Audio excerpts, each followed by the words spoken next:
Another Cadillac, really? Yep, but this one is in unbelievable condition. This 1968, Jessica, is all original, unmolested, only has 23,000 miles on it, and we have the history of it going all the way back to the first person that bought it. Okay. But it's been sitting in a barn in Iowa for 14 years. We're going to try to get this thing running, driving, and stopping-ish. You going to help? I'd like to. All right, let's see if we can get this boat back on the road. All right.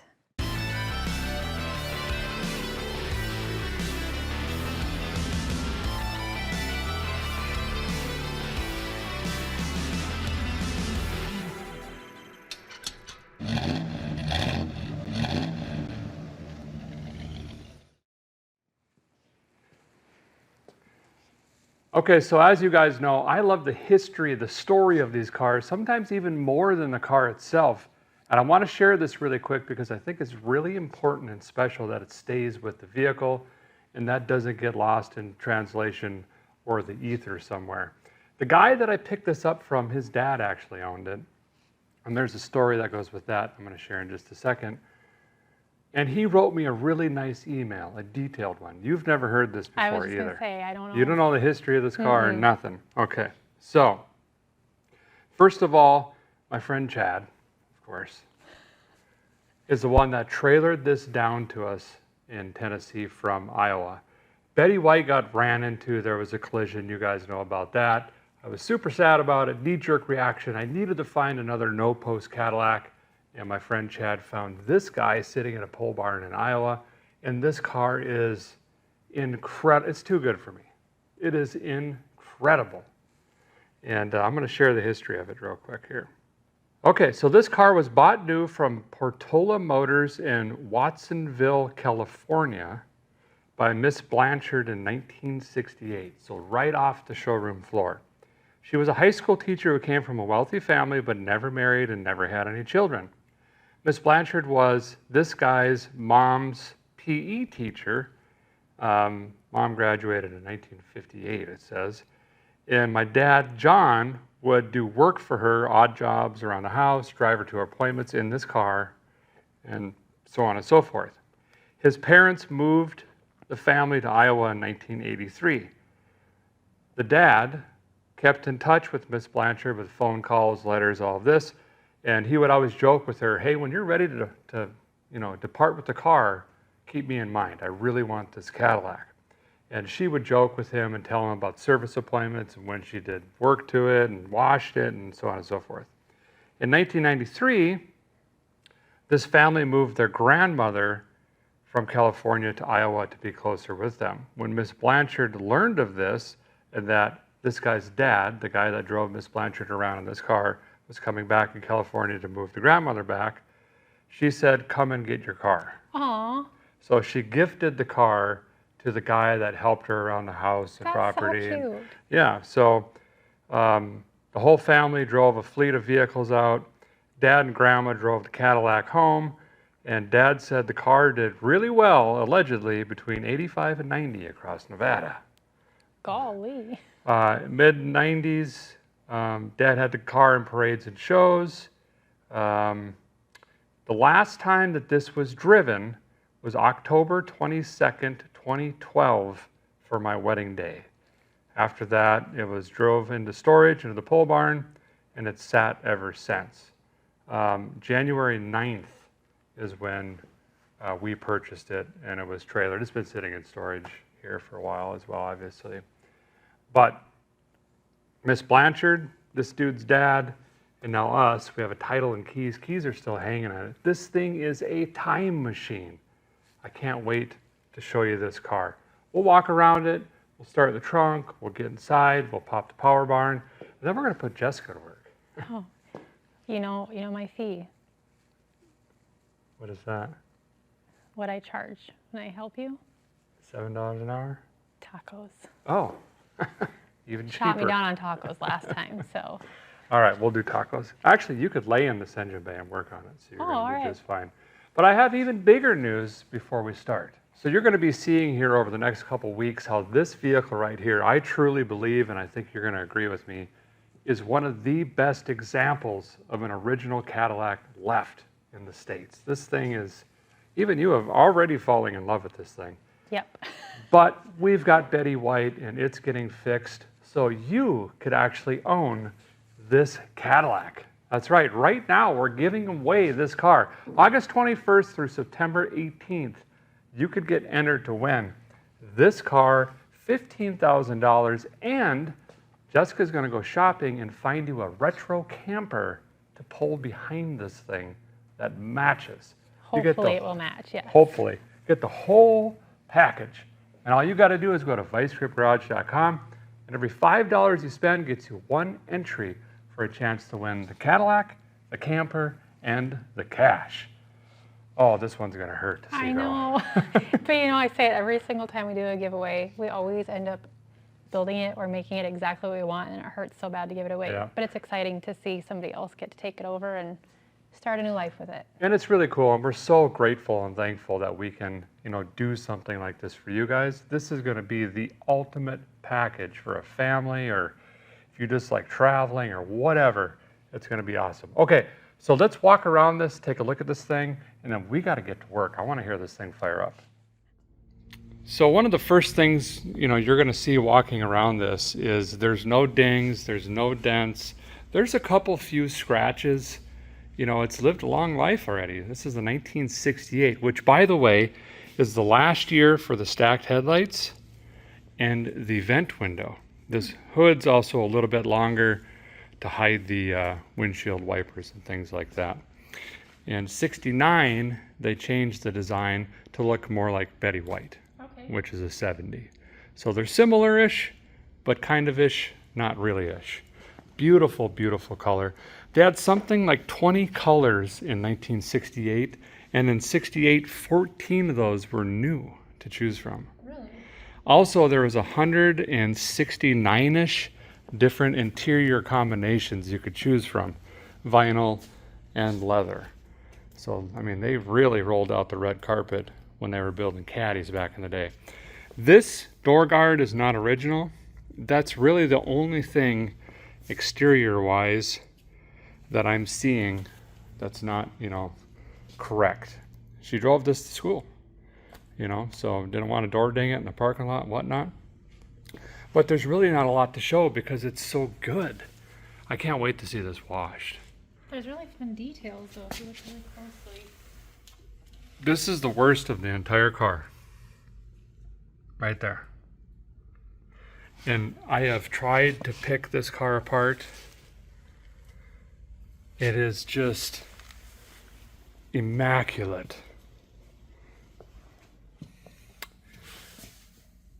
You can't find those anymore. It's all there. I guess I don't really know if there's any hail dents because it's got this expensive barn dust on it. You could see where the roof leaked, nails or screws through the years. You can also see through the years someone cleaned the window off to look in it, both windows, and then it got dirty at some point. Obviously the newer stuff is from us pushing it around, getting in and out. We've peeked in this car probably 20 times because it's just that good. We couldn't resist. Every single light and every little emblem, it's just A lot of detail, yeah. there's they're not broken or cracked. It doesn't look like. Old T3 headlights. This was really neat. I noticed. I've never seen that. Yep. I believe that's the blinker indicator for the driver, passenger. Nothing's broke out, missing. Maybe the antenna. Oh, it's there. I was gonna say, I bet it shoots out. Yeah, power antenna. Someone wrote 67 on the door, but it's actually 68. Not a 67. There are some, like I say, scratches. Some of these we might be able to work with. That one, we'll probably have to get some touch-up paint for. And that probably happened in storage even. It's hard to say. Let me see the back here. That's good too. It's never backed into anything. Well, no, that was just a reflection. Little ding there. But I mean, we're really picking apart this thing at this point. It's so crazy.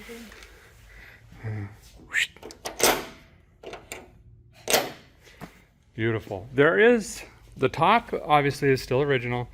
There is a little bit of wear here, but I'm not hearing the crunch, you know, indicating rust or something like that. And there was another spot on the other side, I believe. Let me walk around. Look at the shine on this. And you know, if we hit this with the buffer. It's gonna look like new paint, honestly. Oh, I didn't notice that one before. There's a tiny little ding right here too that I don't think we saw. Up there. Very little. Oh, yeah. That's nosed into a couple things over the years. There was another, not that spot. Oh, here it is. Both corners. Moisture just sits in these things. Any car with a vinyl top kind of just sits there. But I'll give you a sneak peek. We're gonna get in the trunk first, but let me show you this. When I look at old cars, I like to look at doors and door jambs as a true indicator of how clean or original a car is.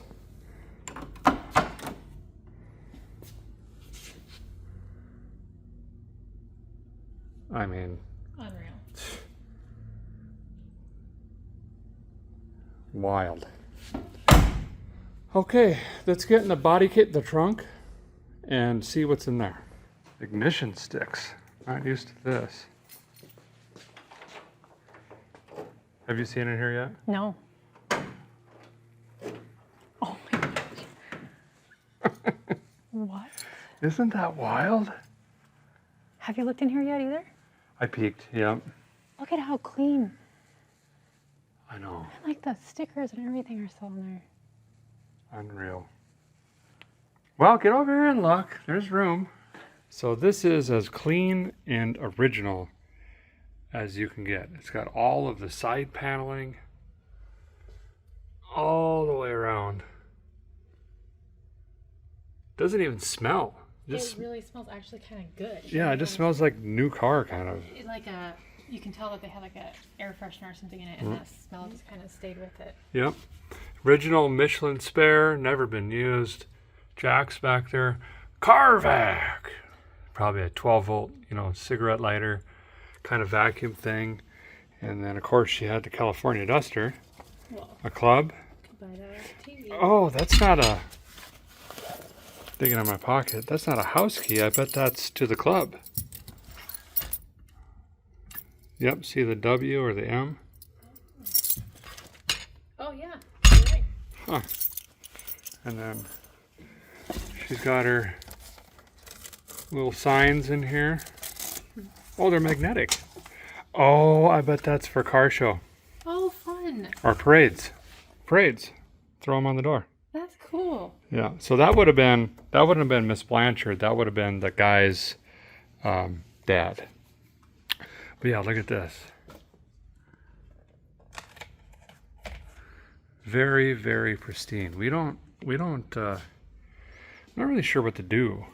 We don't really see specimens like this Not ever. very The first often. time I'm not nervous to like help clean. Well, the good news is we didn't find any engine parts or body parts in the trunk. Thank goodness. So I guess we move to the interior. You want to crack this thing open? Yeah, I'm really excited. It's got a big old cover. It doesn't smell bad at all in there. Wow, painter's tape. There might be a little mold on the floor or something there. It doesn't smell like it though. No. Golly. The seatbelts are just like these exactly Yep. perfect.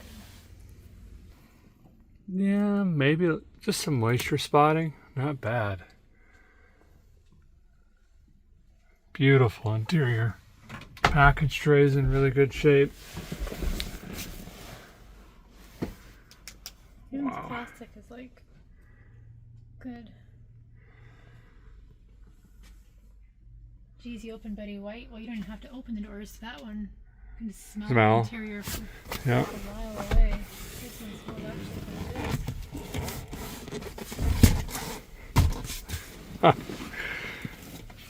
When comfort was the most important thing back in the day, no post, obviously. It's a hard top. Come from this side. Look at the cute little tiny cranks for the Yeah, the vent window. wind window. Yeah, that was actually a Buick design. It's interesting that it's a crank for that, but then auto for this. Well, I Yeah, guess that would make sense. Never mind. yeah. Kind of scared to touch anything. 23,566 miles, it says. This is telescoping. Should be. Yep. Oh, wow. So you can bring her in and out and up and down. Yeah. Emergency. Oh, window lockout. Power windows. Mirror operation. This does have 75-way seats, of course. There should be a reflector or a light. Yeah, down here. I think that was new for 68. And molded door panels. Are those lights? Yep, those are the courtesy lights on the side. Jessica's talking about these. Those will light up, hopefully, when we get a battery in this thing. A little bit of moisture here, you know, but not terribly bad. It's in such good condition, this headliner. There's not really a smell in here. Dash is just perfect, which is really, really weird. So a tiny bit of bubbling or something right there, but other than that, there's no cracks or anything that I can see. This has got to come down, doesn't it? Oh, out. Ooh, some coins. Woo! Never smoked in. That's actually surprising for that long ago. Wow. His and her ashtrays. You want to dig through the glove box? Boop. Oh, of course she had tissues. My grandma had the same Yeah. maps. Bunch of maps. I am so glad we don't have to study maps to go anywhere these Yeah. days. Ponderosa Ranch. Where's that? Tahoe. Lake Tahoe? I don't know. If you know where Ponderosa Ranch is, let us know. Oh, here we go. This will be great because we'll have dates. July 14th, 2000. Rear end noise. Remove both rear axles, inspect, remove drive shaft assembly, rear something gone, replace assembly. Might have got a drive shaft, $160. That was in 2000. Was it 1993 this car was given away? That sounds correct. So this would have been the guy's dad. Holy buckets! I can't read without my glasses. $1,318.80. June 24th, 2000. So all this work was done, and then he went back because of the rear end, which was the drive shaft. All the ignition stuff, antifreeze, engine oil, belts, filter, radiator hoses, radiator cap, general tune-up, brakes, thermostat, flush the transmission, transmission gaskets, lights and wipers, fill the AC, alternator, fuel filter, switch, service ports, Freon, and a battery. Crazy. Yep, that was in Iowa. The odometer then was only 17,000 miles. So, and that was in 2000. So it's, I can't do math. Is that 6,000 miles? Yes. Only 6,000 miles in you'd say 12 years, because it was parked in 2012. So that's pretty wild. That gives us some insight. They sprayed the parts cannon. So basically they got the car back. It sat around for a few years, and then they went ahead and dolled it up and did the parades and all that stuff. Went to a wedding and parked it. Why is this turned that way? Okay, what else we got?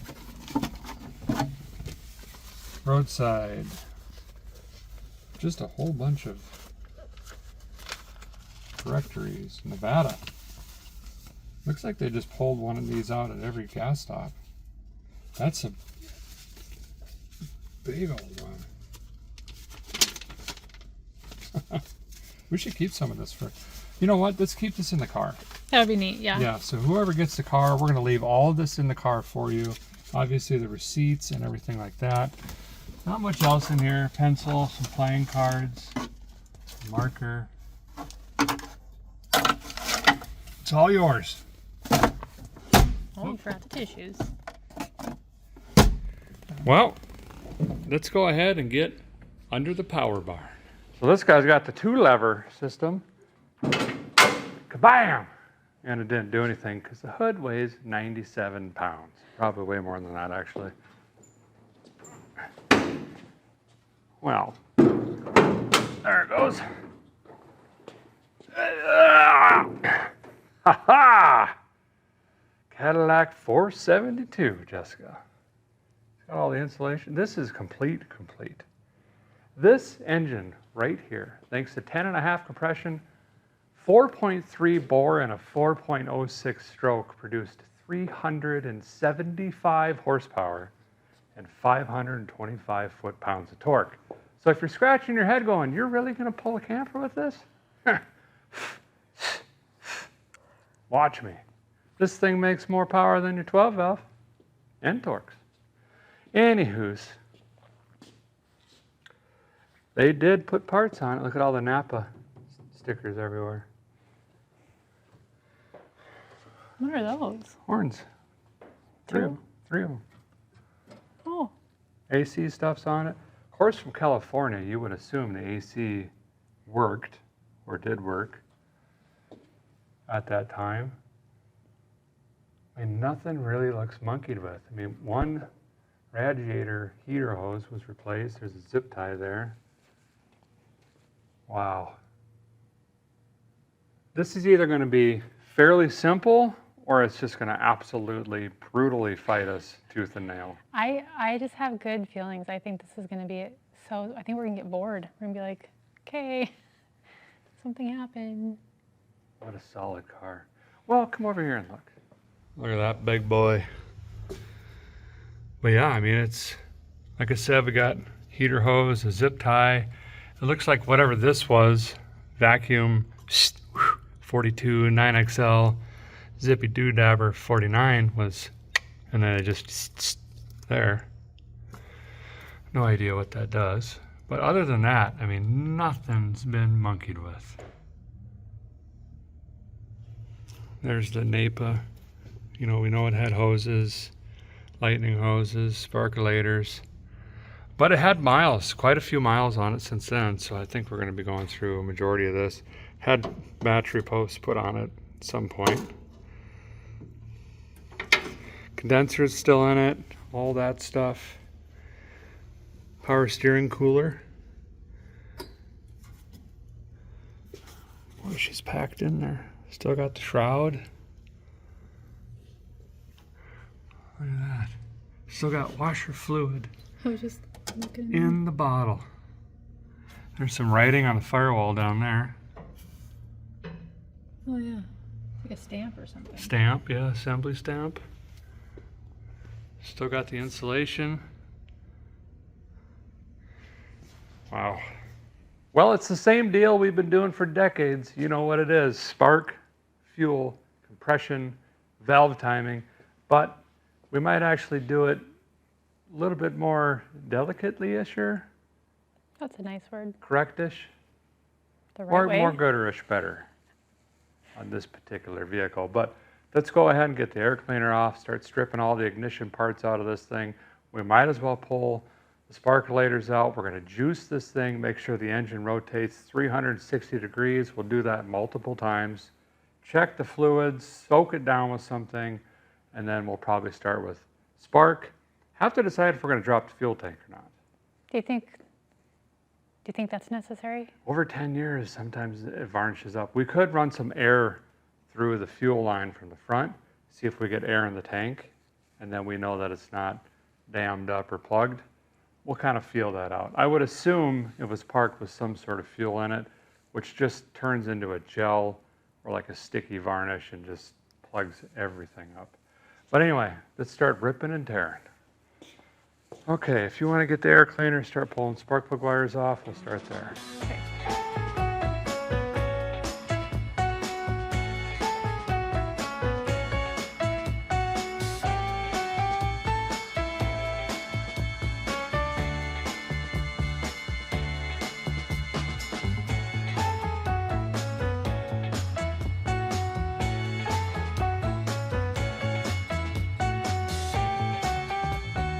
Well, the guy was eager to get his mitts on this big old 472 here.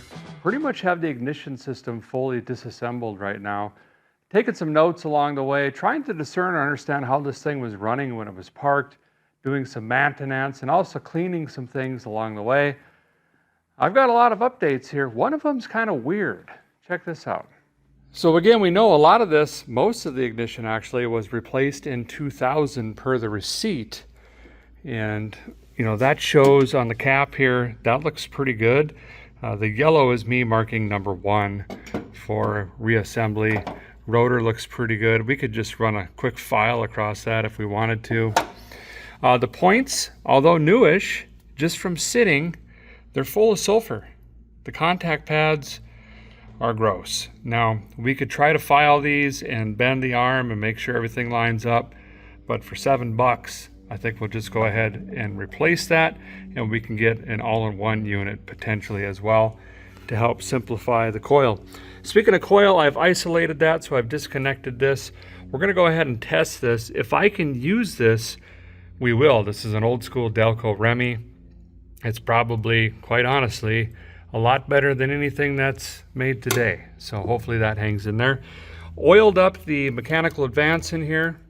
You can see that oil in there. Blew out any of the dust and whatnot. Made sure the springs are returning well. All of this seems to be in good working order, which is great. Now onto the sparkulators. This is pretty interesting. Of course, you would expect to see AC Delcos. These are R44 XLS's. Sure. Now, first of all of them were running rich. I mean, big time running rich. And that's okay, we can deal with that. But here's what's interesting. These are old school AC plugs. Now, why is that interesting to me? Well, we know that these were replaced allegedly in 2000. But what's interesting about that is AC merged with United Delco in 1974. So this would have said AC-Delco, or should. In fact, in 1995, it just became AC Delco with no dash. Well, if these were installed in 2000, why do they say AC? So either they had a tremendous amount of stock, or they were buying from a supplier with a tremendous amount of stock, and somehow 30 years later ended up with NOS plugs, or they didn't replace them and charged the old lady. Dang shoot. But that's pretty interesting. I always try to pay attention to like plugs, filters, things of that nature, because it'll tell you a lot. All of them are even, no mechanical damage, nothing like that. That is fantastic news. Went ahead and oiled up all of the linkage on the fuel make it happener. All of this seems to be free, moving correctly. I don't hear a pump, of course, because there's no fuel in it. Sprayed all this down with fuel make it happener cleaner. Went ahead and lubricated the springs on this as well. Get this big old hood moving a little bit easier. Not really. It's like pushing a waterbed around, pretty much. And I pulled the Earl stick, which looks fresh, and it was right on the full mark, but of course sitting here, it ran back down. So we've got Earl in it. I think the next step is, just for giggles, let's go ahead and stick a camera down into the cylinders here and just see what it looks like. I'm super, super curious how this thing has sat over the years. And then we're going to juice it up and let it soak. So we have a little bit of lubrication in there. Then we're going to see if it rotates. So you don't really have to do this step, but I'm just kind of always a curious person. And I've bought cars that literally have a hole in the piston. It's nice to know what you're in for. And if you have to take extra steps, I am going to lubricate the engine, but let's say it was really rusty or it was clear that there's going to be a huge ring ridge. Well, then we might soak it overnight with some different chemicals, right? So kind of helps us move forward a little bit. I'm just going to jam this camera right down in the cylinder, and we are going to take a look what it says to us. Well, right away we have evidence of moisture, but the cylinder wall, it's got a shine on. Well, maybe not. It's pretty pitted. Is that pitted or a reflection? Not really sure. Let's move on to another one. Not a lot of rust. There's some rust there. So rust particles just kind of clinging to the edge of the bore. A little bit of rust on top of the cylinder over there. Some surface rust on the walls. That one's dry. Number one. It's in the hole. Moisture on the bottom. Some surface rust on the piston. I'm trying to get to the cylinder wall.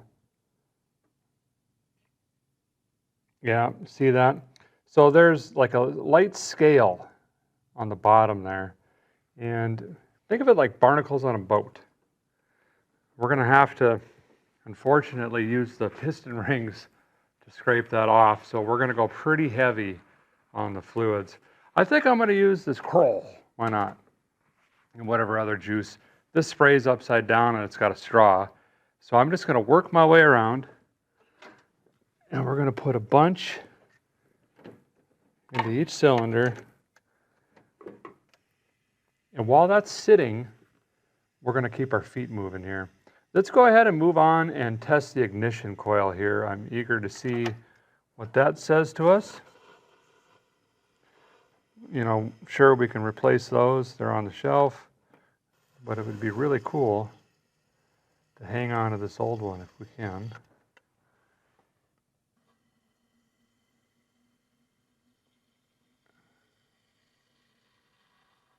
Ah, my heart aches. I just can't stop thinking about this little old lady getting charged for sparkulators if they didn't actually replace them. Oh, hope that's not the case. Well, the guys got our juice down. We got 2 full cans in this thing, and we're going to let that sit and do its job. Now I'm going to test this coil like I was saying, and I've talked about this a bunch. There's a primary and secondary winding in here, and there's 2 measurements we want to do on this ignition coil. I decided to actually draw it this time so you guys can visualize what we're actually testing here. So I kind of drew a crude ignition coil here up on the big old whiteboard. Now if you really want to nerd out on this, you can look up Faraday's law, specifically Faraday's law of induction. And that states that a changing magnetic field inside a closed loop of wire induces a voltage, basically. And Michael Faraday, he figured this out in 1831, 41, something like that. This has been around a long time, obviously. But essentially, your ignition coil is think of it like a pop can full of oil. And in there is 2 windings, a primary winding and a secondary winding, and it's creating a magnetic field.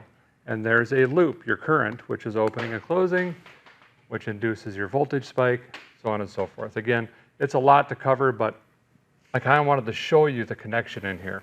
We're going to be checking the primary, which is post to post. We're going to want right around 0.5 to 2 ohms for these old school cars. You're going to have to check with your particular vehicle if it's, you know, newerish. And then we're going to go actually in the center post over and 6 to 15. I like to see 10 to 12 typically, 6 to 15. What we're looking for is something drastically out of that range, an open or a short. And immediately we're going to know that we have a bad ignition coil. We can replace that and move forward rather than assemble the entire ignition system and then start chasing points and rotor and all of this other stuff. So these are actually really, really cool. And keep in mind, there are some for resistor and without resistor and things of that nature too. So pay attention when you're buying your ignition coils off the shelf, if they need one or not, based on your vehicle make and model. Let me grab a meter and we're gonna go check this one out, see what it says. Okay, we're gonna start on the primary winding. So I'm gonna swing this down to my lowest setting, which is 200. And we're gonna test this meter. Touch these together. You can see we have a circuit open. There we go. So now I'll work over here on the coil and we'll go across the posts. 3, 4, wow. 3, 3, 2, 3, 3, 3, 4, 3, 3. Low threes, high twos, low threes. I'm very happy with that, okay? So now I'm gonna take this, we're gonna go over to 20,000. Again, I'm just gonna test this. Okay, you can see how the decimal point has moved now. So that's working. And now we'll go post to the center. We want 10 to 12 ideally. Right in the ballpark, 11.12, 11.13, right in there. So now we know for sure that this ignition coil is perfectly fine. There's absolutely no reason to replace it. I believe I picked up one just in case. We'll throw that in the trunk because you never know. You know what I mean? But anyway, we can check that off the list and move forward. So with this particular Cadillac, it's hard to see, but underneath the crank snout, there's a support that runs to the front. Makes it really difficult to get a wrench in there on the crank to rotate this thing over by hand. Even getting to the charging whirler, which is kind of my plan B usually, is not that easy. So I think we're just gonna jump way ahead, toss in a lightning cube, throw the keys in it, and test a bunch of stuff at once. 1, fire test. 2, does the ignition do anything? 3, starter work. And then obviously 4, does the engine rotate, sound good, all that stuff. It should be blowing oil pretty much everywhere. And then we're gonna go around with rags and actually just use it to gloss up the fender wells and whatnot. Of course, I'm using a battery that I found laying out by the deck. Any good project starts with the battery on boil. Except I don't have electricity, apparently.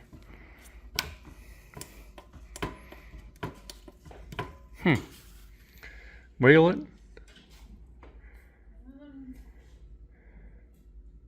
I mean, that looks working because that's on. Oh no. I wonder if my battery charger finally died. I think it did. Huh. Well, thank goodness I got a year out of it. Well, one thing that you are certain to find at Vice Grip Garage is dead batteries, flat tires, and no brakes on anything. But luckily, I was walking around, was able to find this. It's not fully charged, about 10 volts, I think, but we're gonna see if it'll work.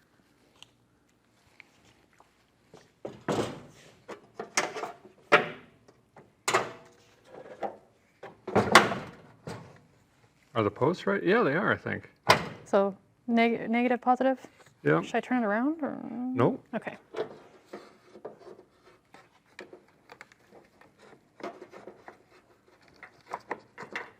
And then just tippy-tappy that one on there, make sure nothing sparks or starts She's gonna smoking, reach, actually.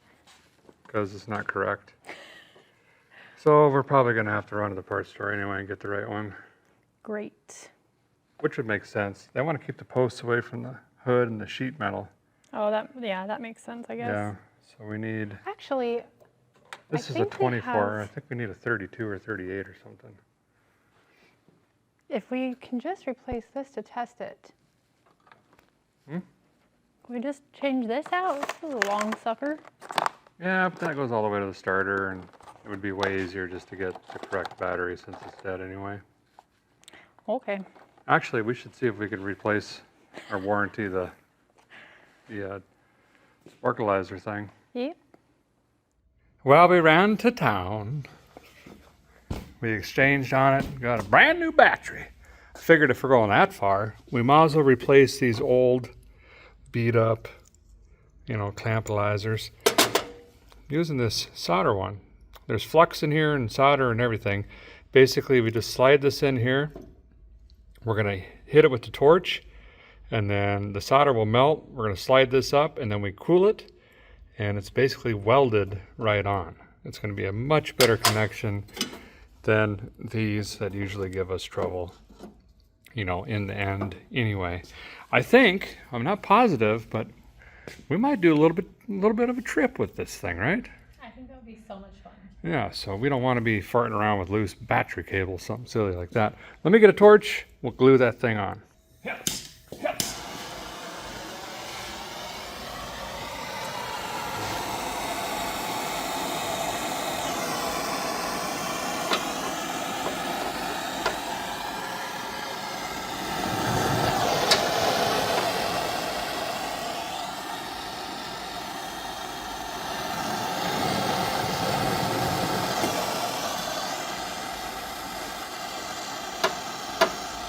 Turns out fire's hot.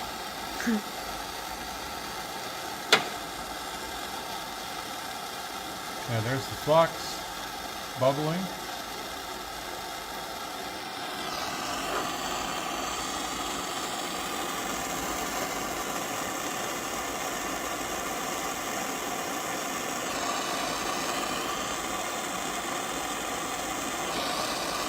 There it goes into the solder.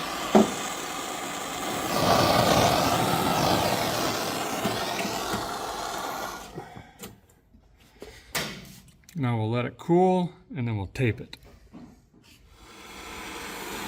onto the side table.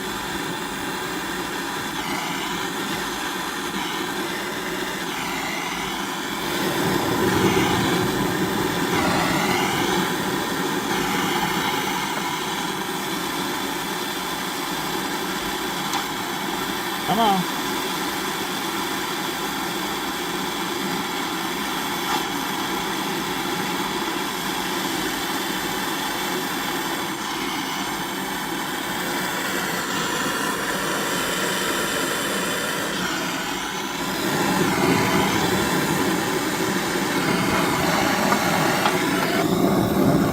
Whoa.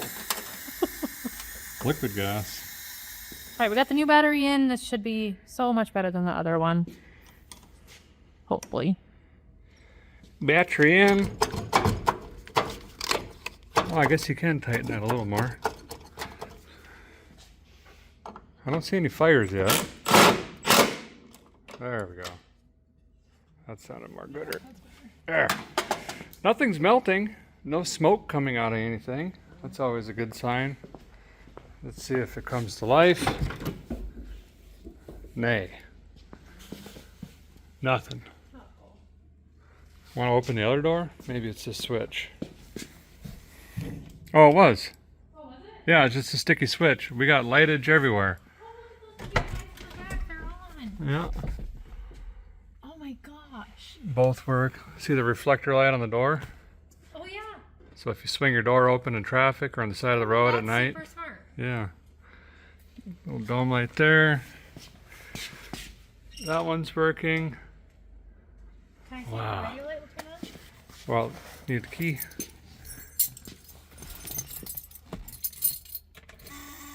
Key buzzer, We got a buzzer. which I think was new. Whoa! Oh, Fan, some kind. I'll put that off. Yeah, turn it off. Right. Be the left knob. Oh yeah. Yeah, that's your tuner. Cool. Wait, hold on. What is that? The fan's still running. Interesting. Hmm. I've never seen this like a. Rolly down? Yeah. Buicks did that. That's another Buick feature. Interesting. Cadillac borrowed a lot of stuff from Buick and then took credit for it. Oh. Buick really is the Ridge Cadillac. You know what I mean? Yeah. I don't think it's going to turn off. I was thinking maybe it was just one. That's AC compressor. Huh. I can hear it actually turn that again. Hold on. Turn that knob again. Yep, and off. Yep, watch this closely. Do it again. Okay, off. So we've got compressor engagement on the AC. That's really cool. Yeah. Very cool. Actually, pull the headlights out. Side marker. Yeah, we got low beams. I believe low beams. Both marker lights in the front. Side marker. We're gonna use up all our new battery here. Tails. And both rear sides. And license plate light. Yep. Is the pedal working? I never hit the brake pedal. Really? Yep. Left blinker? Yep, on. Right? Yep. Put it in reverse. Yep, reverse lights. Every single bulb in this thing works right now.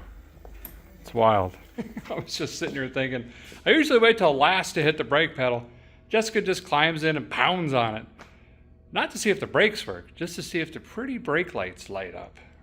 Well, anyway, she said there's a little bit of pedal. I trust her, but I ain't touching the thing until dead last. When we figure out if it shifts is when we're going to figure out if it stops. Okay, let's go ahead and hit the key and see if this engine's going to spin over. And then we can start crawling towards, ignition and fuel and all of that stuff. We're just going to bump it. I definitely want to disconnect the fuel pump before we sit here and crank on it a whole bunch. Because I don't know what's in the tank, and I don't want to fill the pump full of junk, and I don't want to fill the fuel make it happen or full of junk. Well, we slowly have this thing coming back to life, even as it's sitting here. We're hearing relays clicking and things. I don't know. All of the stuff inside seemed to have come back. All of the lights outside. We haven't really messed with the dash much. The radio works. I forgot to check when the blinkers were on if these things were working. Oh, yeah. Well, let's do it right now. Okay. Ready? Yeah, try the right one first. She's pretty excited about this. I think they're so neat. Oh, I got to turn the key on. I was like, nothing's happening. Like, shoot. Left one works. Oh, yep, cute. Well, What now is the that's purpose cute. of just knowing So you don't forget. Lets you know where you're going. well, they should make those these days because I don't know how many times I've been behind you and had to text you or call you to just turn your blinker off. That's why I like arm signals. Yep. Okay, anyway, I digress. We need to see if this engine rotates. I'm going to jump in, hit the key. If all goes well, all the wiring's good, starter's good, everything like that, this thing should rotate around. I don't think we're going to have any issues, but you just never know. So let's see what happens here. You put it back apart, right? Yep.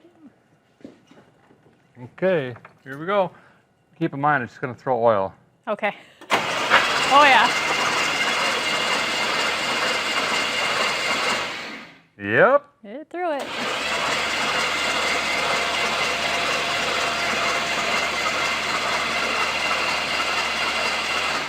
Woo!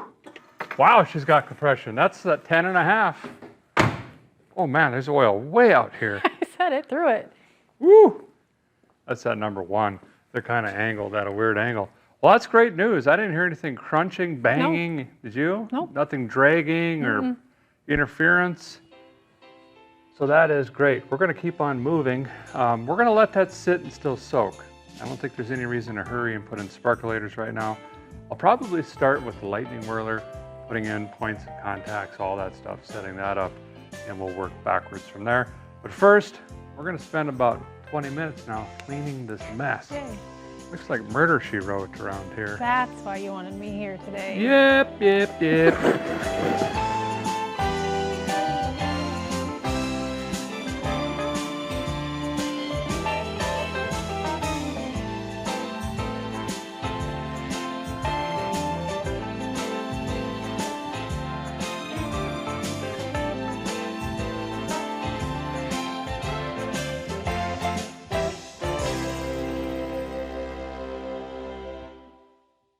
Well, Jessica's back from picking the kids up at school. And a guy's about ready to put the points in, or some call these contacts, I guess, but not the lenses, contact points. So we're gonna drop these in. I'm gonna finish up the lightning whirler first. Like I said, we're gonna let that oil kind of soak in those bores. There's still some in there, even though we just literally hit the wall. Did you see that? Yeah, it I mean, that's a went good everywhere. 15 feet. The compressions is there. Once we get that done, we'll go ahead and put sparkulators in before we rotate the engine again, just to keep the smell and the mist. It smells like Kroll in here, something Pretty bad. fierce. And then we'll set these points. I usually do this by eyes and ears.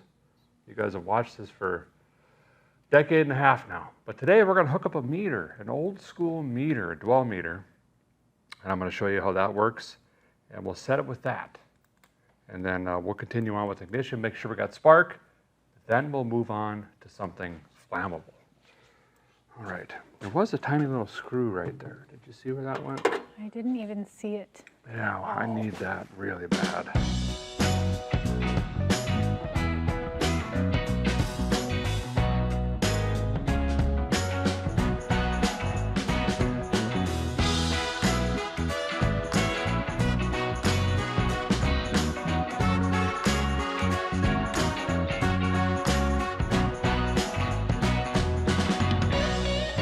Well, we got updates. Jessica's in the car. We're actually about ready to test the spark here. We're going to work through that process. She went ahead and threw in the sparkulators. I got the points dropped in, and I set them how I've set them for, I don't know, 20, 25 years. I don't use business cards or feeler gauges or this meter or anything like that. I use my eyeballs and my ear balls. Ear holes. Anywho, that's just how I've done it. I listen for a really strong snap. I look at the gap. Once you do this a billion times, you kind of have a pretty good idea of what that gap should look like. And you're also looking for a really bright spark or a jump across the two. So that's how I've set these, but there's been some questions. How accurate is a guy? So I actually went on to Evil Bay and I bought this really cool old NOS Delco meter thingy. It does volts, dwell, and RPM, and it is pristine, like 64 bucks shipped. Could not beat it. I've actually got this hooked up right now. It took me a minute to figure out how to use it. The only other one I've used is my Pops, and it was a handheld old school toggle switch. A lot easier than this. This has buttons and all sorts of stuff. Anyway, I've got this hooked up. I have it set where I think it needs to be set.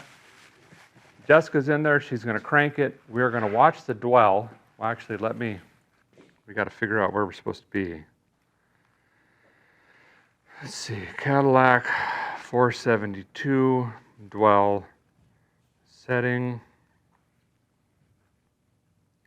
28 to 32 degrees, okay? Or point gap of 0.016. No one knows what that means. All right, let's go ahead and see where I've got this.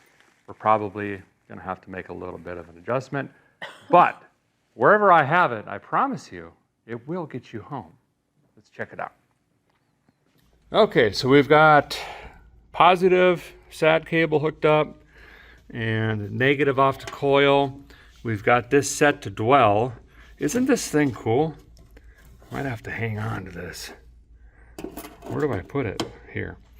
So we've got 6-cylinder and 8-cylinder dwell.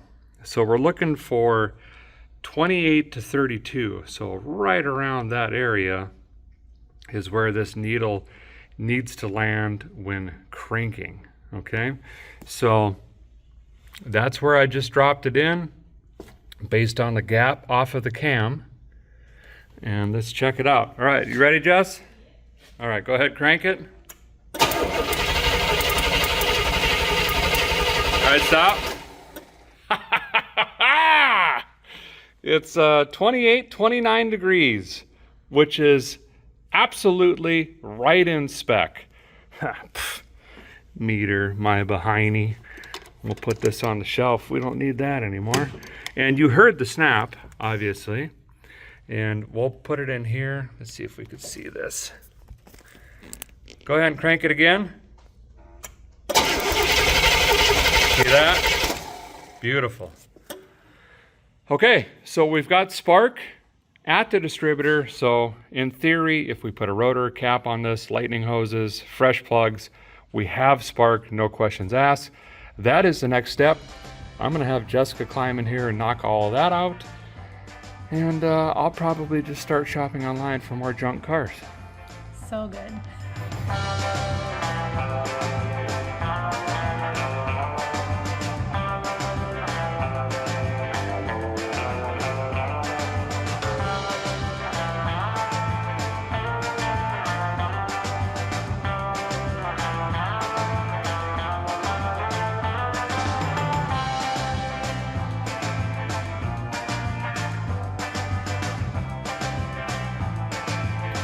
Okay, Jessica's got the lightning hoses in. That looks fantastic. Now, before we start cranking this thing, I want to disconnect the fuel pump from the tank because I have absolutely no idea what's in that tank. There clearly had to have been a couple gallons years and years ago, which has turned to varnish and bad fuel. We don't want to be pumping that into the fuel pump and the fuel make it happener. So let's raise this up, get a look underneath the car for the first time, disconnect the fuel pump, then we'll lower it back down, prime this thing, see if we can get it to light off. If it makes noise without knocking, banging, and whatnots, we're full steam ahead. Well, with any luck, Jessica, the underside of this car is going to look just as good as the outside. Yeah. I can't imagine it would look terrible with how good the outside does look. You know, obviously it ended up in Iowa, but this is a California car, so it should be really, really dry. I'm excited to see what it looks like underneath, but we've only seen one tiny little spot of rust, and that's probably from water more than salt. Yeah. Based on my experience, but I guess we're going to find out here. Is the back going to clear that beam? I was wondering. Yeah, you're good. Good? Okay. Yep. Should probably also find a date on these tires. We could probably tootle on these momentarily, but we're going to have to, I mean, all the weather checking and cracking on the sides, these are going to have to be replaced. For sure. But it'd be interesting to see if we could figure out when they were put on. Well, we got her up past our teeth.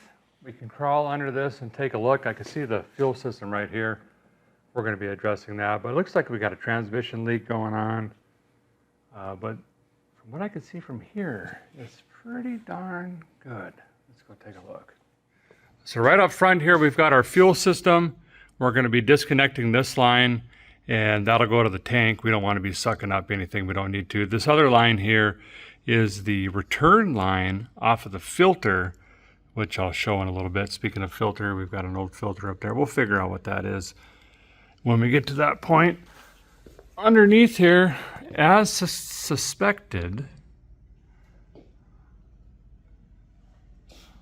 what a clean, look at this rocker. What in the devil? You can literally see the spot welds all the way down. This is a clean, clean, clean Cadillac. This will last another generation or three easily. Wow. It's got the original, main tailpipe, but it had a muffler at some point and rear tailpipe. Here's that drive shaft. Oh yeah, there's a sticker right there. There's that drive shaft that was replaced at some point. These should be greasable. Yep, they're up here. So I can grease those. Oh, these are perfect right there in our teeth. We'll grease those. We'll check the rear. That's from the straps being towed down here from my buddy Chad. Thank you, Chad, for bringing this down. Big old suitcase tank. I hear a little fluid in there, not a lot. We got to decide if we're going to drop this thing or not. And what that's going to look like. Oof, that's going to be a project. Still got the original seam seal. Look at the body mounts. Oh, I'm so excited for one of you guys to own this car, but it hurts my heart at the same time because I've been looking for this for a long time. What a great, look at this, all original clamps and hangers and whew, pretty awesome. Anywho, some way, I'm going to 86 that fuel line. We'll bring this back down. We'll prime it. We'll have Jessica crank it up, see if this thing makes some noise, runs, and then we're going to start from there. If this thing makes any sort of cough, sputter, or spits, we're in it. Jessica's going to cut loose on cleaning. We're going to figure out fuel system and start going through all the maintenance and everything else, oil change, you name it. We're just going to throw the time and parts at this thing and make sure we get this back on the road. Oh, I started monkeying with this clamp. We got juice. Look at that. Oh, Oh, you smell that? no. Woo! Well, you're lucky. Stay over there then. Is it pungent? Yeah, it's got the smell. Whew. It's like motor oil. Oh, I smell it now. That's Wow. goofy. Okay, there's water in it too. I can see that straight Uh-oh. away. Moisture from sitting. We'll test this tank in a minute. What we're going to do is actually just blow air through this line. If there's the least amount of fluid in the tank, we should hear bubbles. Or the tank expands, it'll do like a foom foom, and then we'll hear air or pressure through the cap. If it's plugged, we're just going to have air blowing back at us. That's a really super easy, fast way to check if this line is plugged or not and determine how to move forward as far as that goes. Now that this is unplugged, we don't have to worry about sucking whatever is in this line into all the junk. So let's lower it down, make some noise, hopefully. Okay, Jessica's behind the wheel. I don't need a lone wolf. She's around because We're a wolf pack. pack? We're a Is wolf it a pack or is it just a pair? But Pair of wolves. I guess we're a pair. I don't know. We'll work on that. We'll circle back around. Okay, I got the opposite of false fuel in here. Got a little bit of 2-cycle oil. Help lubricate valves, cylinders, rings, filling the bowl. Oh, that was way too much. Perfect. All right, Jessica, if you turn the key, you know what you have to yell, right? Oh boy. Let's hear it. All right. Bring the thunder.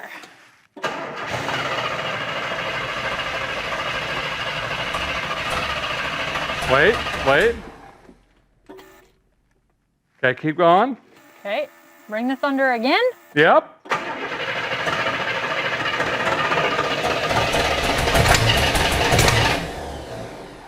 Doesn't sound good, but keep going. Third time's charm.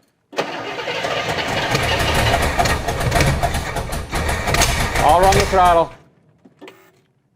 You're ripping my arm off with your... Oh, sorry. Well, you went from 0 to 140% throttle. Oh, wow, she's smoking good. All right, go ahead again. Okay.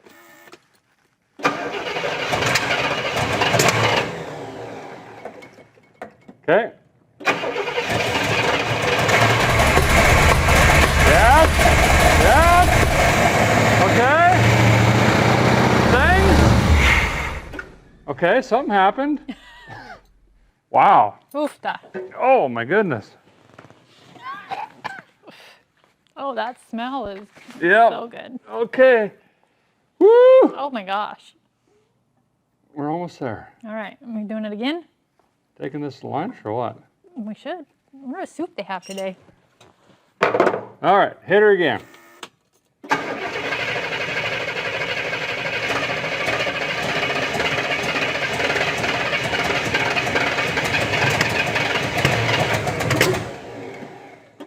Again.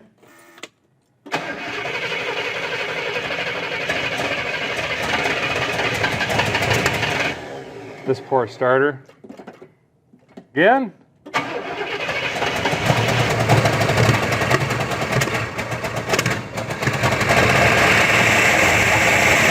Yes, yes, yes. Valve train's coming around. Well, I don't know what that pop was. I don't know. I don't know about this. Okay, let's go again. Fill the bowl. Hold on. Man, that smell is not good. 15 years of mouse urine and rust and everything else. All right, hit her. Hitting it now.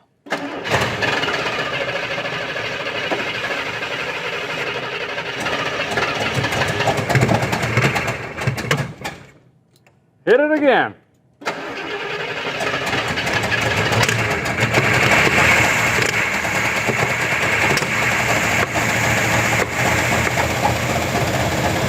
There we go. There we go. Yes! Yes, there, there.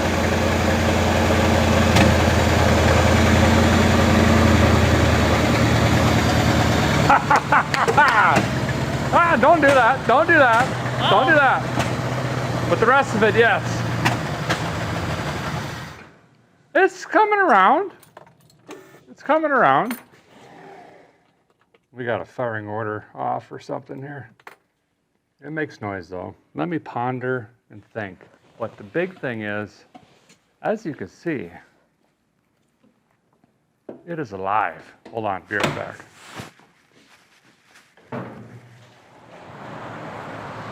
Hit the exhaust fans. We're gonna open up the doors for a few minutes, take a quick break. We might go sip on some soup. And we'll be back on the Cadillac. It ran-ish, kind of-ish, for a little bit-ish. It sounds good, then doesn't. We got to figure out what's going on with that. Could just be a little adjustment on the ignition, and then we should be in business. I'm just excited to cut Jessica loose on cleaning because I know that interior is going to look absolutely pristine when we get to that point. Well, the guy always shares the good, the bad, the ugly with you. And hey, listen, I made a mistake. It's late enough in the year for that to happen, I guess. I had a couple wires mixed up on the fire and order. Jessica got it straightened out, though. That was my bad. Next time we fire this puppy up, it should be banging on 8, not 6. So that's good. It's going to sound even better. That was that pop through the carb. That's why I immediately said we got something wrong there. Anywhoos, I got the air hose. Jam and lay it down the throat of the pipe later that goes to the pump later up to the fuel make it happener. What I'm going to do here is hit this with about, what have I got the wind set on? 55 pounds. That should be good enough. When I pull this, we're going to force air through the feed line backwards. And if the pickup tube and screen isn't plugged, we should hear at least air. Should be unabated to the back. Or if there's some sort of fuel in there, we're going to hear bubbling and some sort of aeration. So you guys go back there to the back of the car, okay? I'll be up here, yell at me, and I'm going to psst, and then you tell me what's going on back there, okay? Okay. So you should hear some bubbling down here, or some wind coming out of here, you know. I don't know, you let me know what you see, or hear.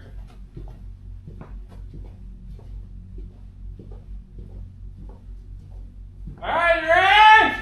Okay.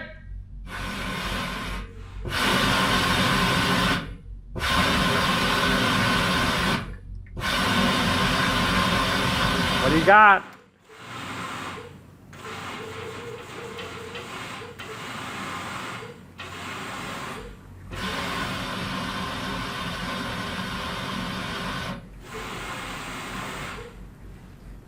Well, so you're telling me we got lots of wind, fuel vapor, and sound, noises, things happening. That's actually really, really good.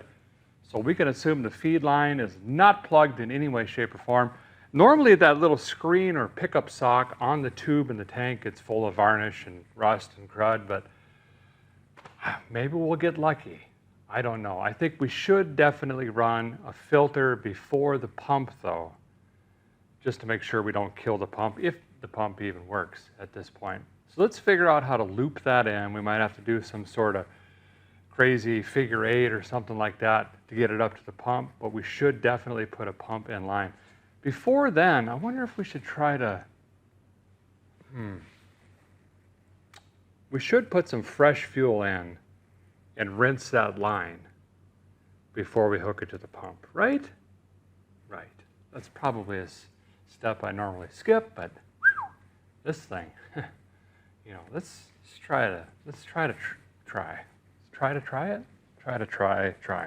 All right, we got a fuel jug here, some bad gas, and as long as that tank is above this tank, our Alabama credit card is going to work just fine.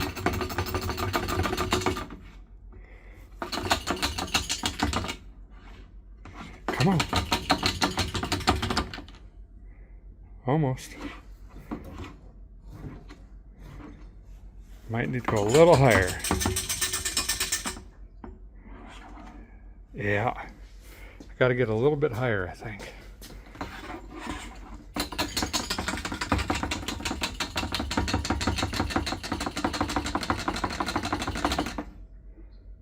Yep, most action this bead roller's gotten in a while. We'll try it up here. There we go.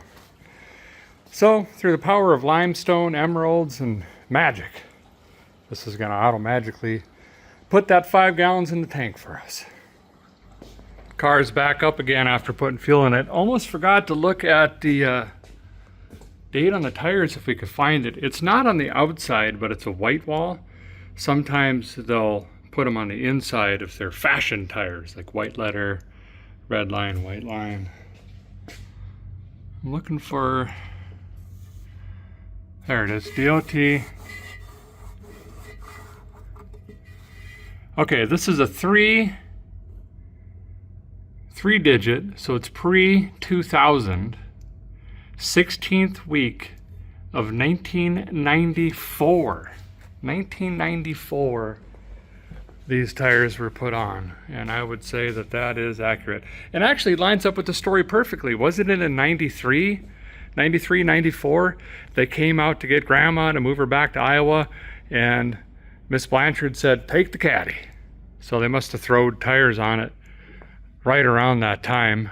We might be able, like I say, tootle around on these, but they are cracked up something fierce just from sitting, and obviously they're, 32 years old or whatever math is on the rig. So here's the fuel line. It went from there to the pump later up there. What I'd like to do is slip a filter tray right in betwixt here, and that'll keep any of the debris and whatnot I think we're going to be pulling from hitting that pump, and that'll save us a big heartache up there. There you can see the fill tray that was replaced in, what did that say? I can't remember the year. It's new, but it's old, if that makes sense. So we'll probably leave that alone. And then again, this is the return off of that. We're gonna leave this. We don't have to do anything with that. So let me find some new hose and a filter, get this fixed up. All right, we're gonna slip this in here with our fill tray on. Of course, we're running a Wix. That's a 33003.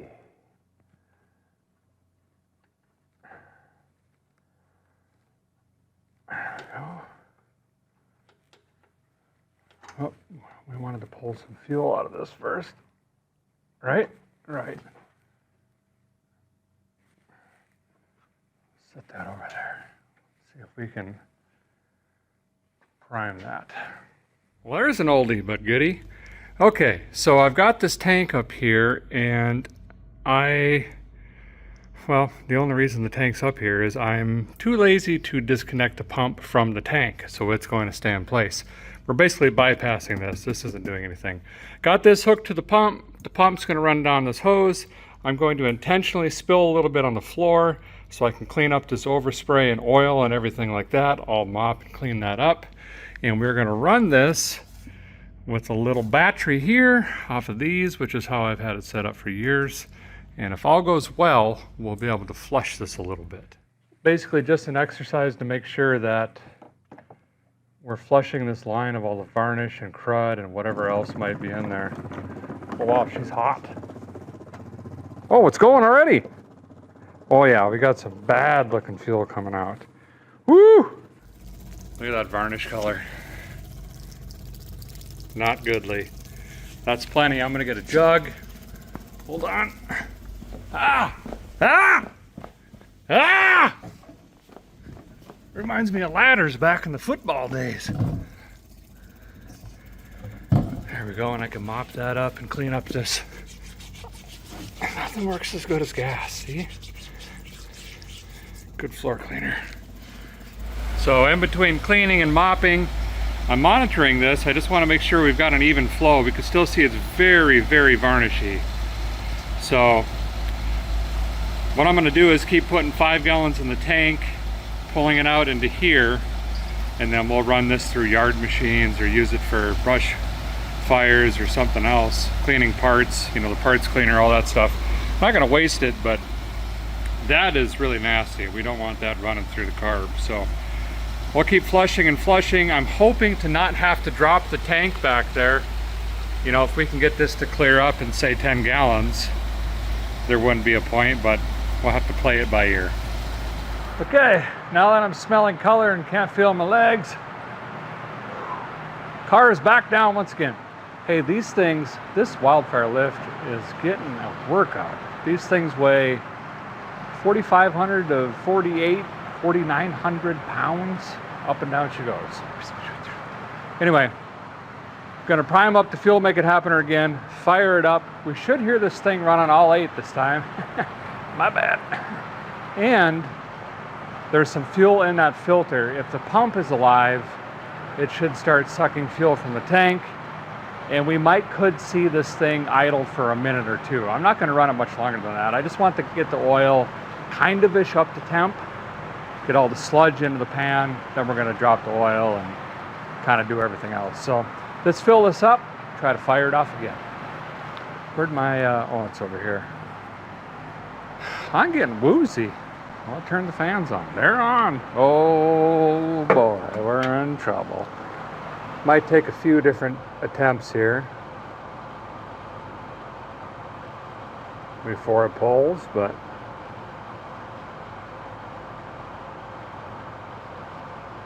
there we go. That should do it. Just a splish splash. Boop, boop. Just a boop. Just a boop. Okay. Bringing the thunders. Bringing it again.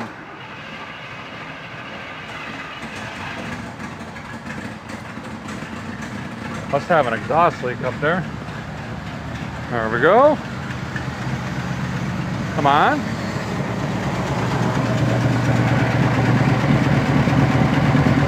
Don't see it pumping yet.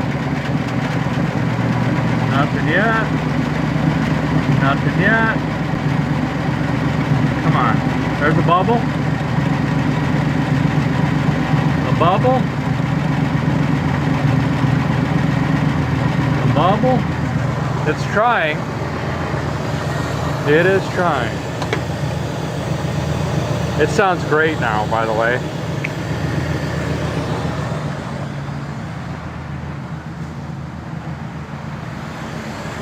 It's low on coolant. So while it's low, I'm going to add this water wetter, super coolanter. It claims it'll help run up to 20 degrees cooler. We plan on towing with this bad boy. You know what I mean? By the way, it might be pulling fuel.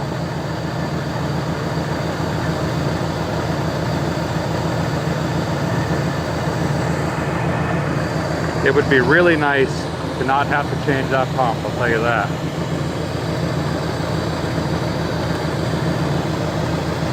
Still purring.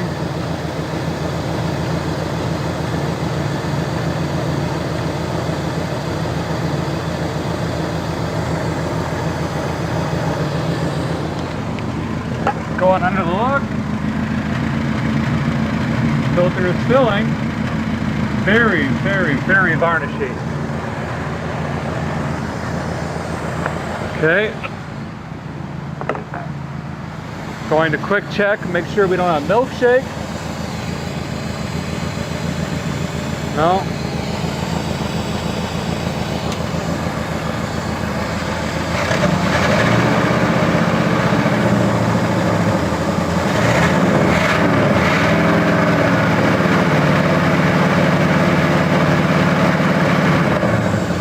Yeah, we need a donut gasket over here. Might have to run this up to volunteer muffler performance. Years of junk burning off. Let me get a little bit more coolant in this, and let's just let it run. Got the fans already ripping. We got head gaskets, rear main. I mean, all the gaskets, valve cover gaskets, timing cover, you name it. They got to come back around and seat. Or not. Or leave. Whew. I'm gonna crack the door. We'll let it idle. Oh wow, there's, come look at this. Woo! Has not quite come around yet. It'll get there. It'll get there. Wish you guys had smell-o-vision. The varnished gas, carbon monoxide, oil burning, it's all there.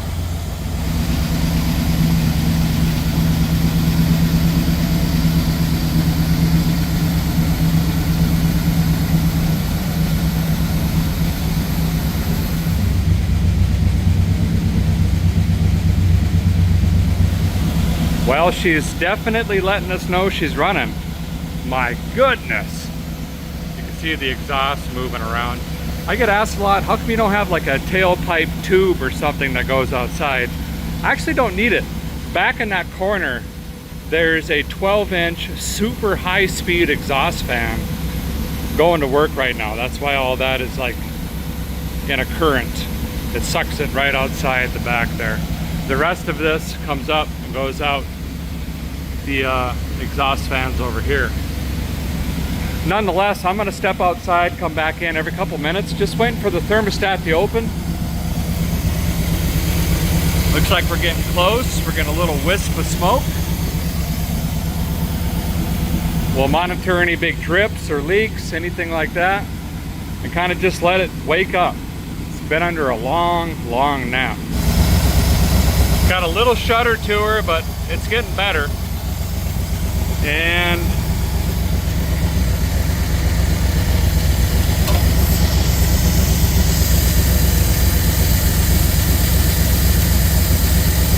it's just starting to circulate. It's getting there.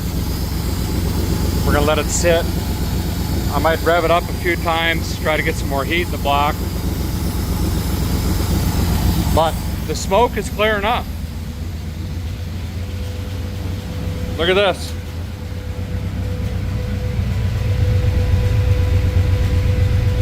That is great news. Very, very good news. She's coming back around. That was a long sleep it just did. The best solution for pollution is dilution. You've heard me say many times. So another 5 gallons of good gas this time going into the Cadillac. And we're gonna try to flush out all that old varnished stuff in the tank.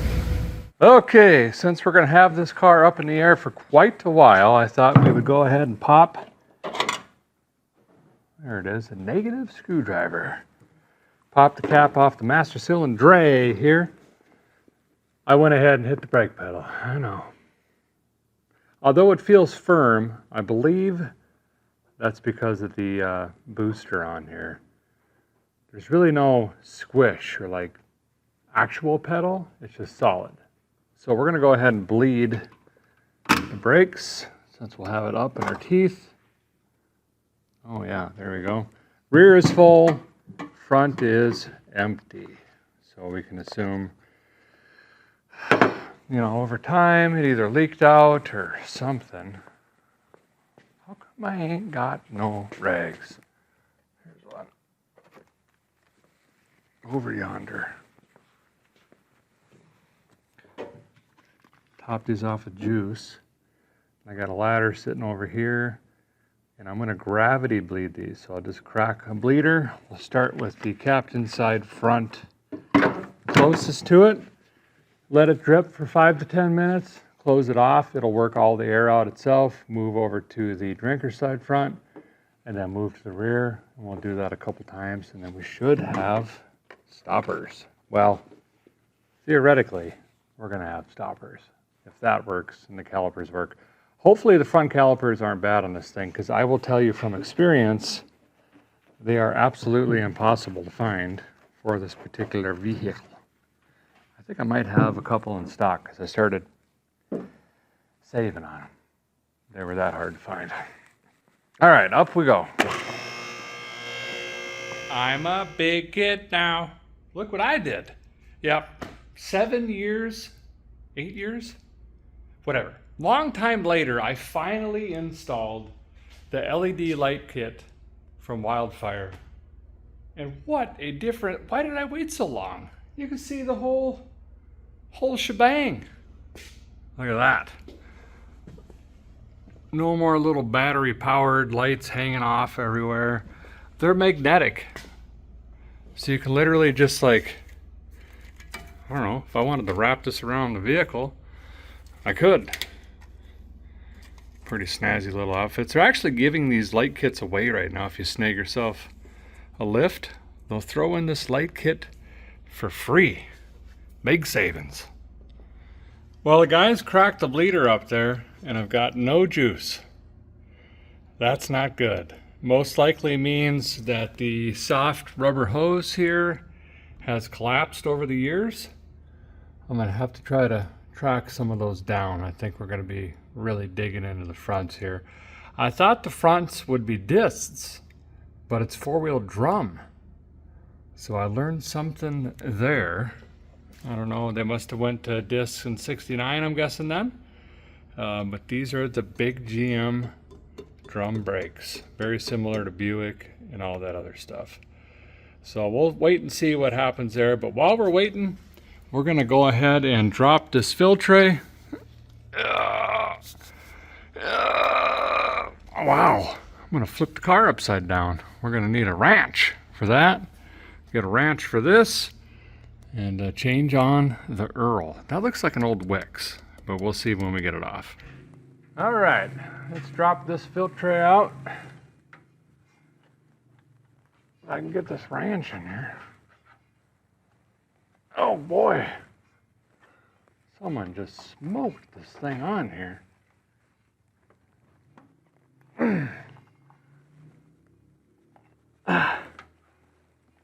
Oh, wow. It was tight. Okay. Well, we built oil pressure. That's a good sign. But it is really, look at that. That is very watery. That's some moisture in the crankcase. What do we got? Baldwin? Old Wix. That's cool. 51-258, old school Wix. I like to see that. I do. Where'd my rag go? Rag! Where'd you go? Come on now. Yep.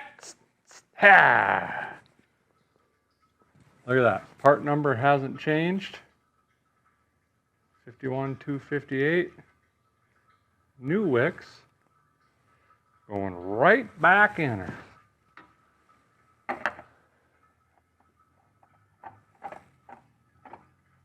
And this time, instead of a 9-foot cheater bar on it, we're just going to hand tighten it.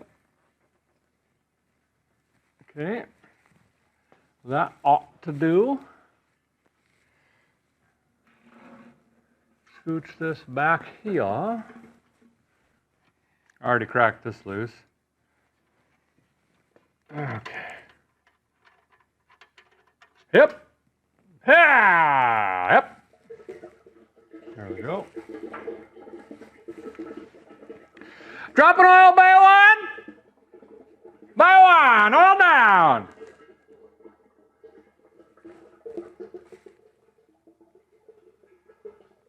It's still just me. Okay. Hopefully we got room in this thing. Gonna find out. We are. Well, we got the oil churner emptied out here. We're gonna wait to fill this up until we get the top side. You know, we're gonna keep on moving front to backer. Next is the shift machine, the go forwards, go backwards machine, mostly neutrals. Typically in my case, you know, transgression. We're gonna go ahead and remove all of these bolts, except these two. We're gonna slowly ease these out, pop the bacon pan loose. Ideally what's gonna happen is the shift juice is gonna fall into this pan, nice and neat and orderly, but what will happen is it's going to spill everywhere and flood my entire floor, and we will be mopping again. Once that is done, we're gonna go ahead and replace this gasket, which I'm assuming is a cork and leaking profusely. As you can see, I don't think there's much left in there. Go ahead and change the filter, even though that was done 26 years ago. Let's pop a new one in, and then we're just gonna, like I said, so let me get this done really fast. And again, this will be another topside project when we get up there, but we're just gonna try to get everything done underneath here at once. And then we'll bring her down and down, up, you know what I'm saying.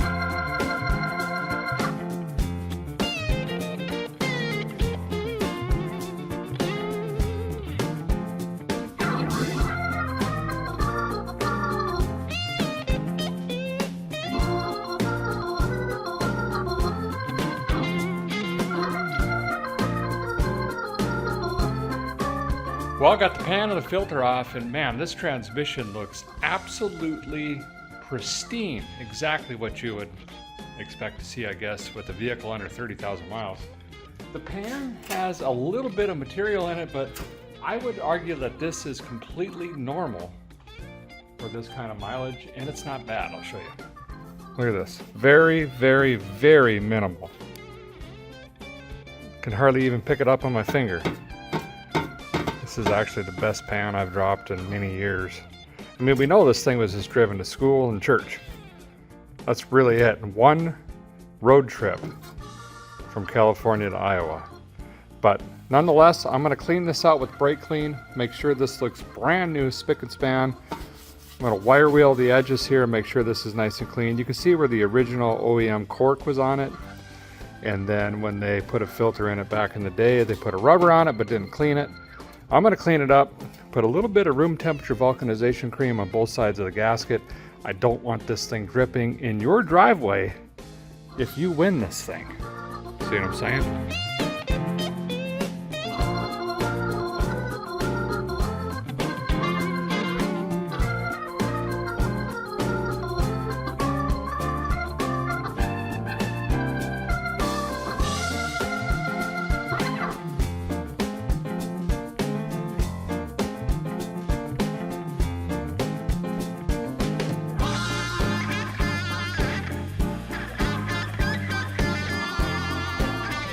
Okay, got the transmission filter in, transmission pan clean and back on with the new gasket and a little bit of rid of. I'm trying the new gear oil and additive super security Fort Knox glue. See what that does. Anyway, we're gonna check the rear end here as well since it's in our teeth. I suspect we're gonna be working this guy out, so we might as well make sure. Can't get nothing in there. The hole's so small. Let me go get a squeezy bag and we'll just boop, you know, just make sure it's full. Okay.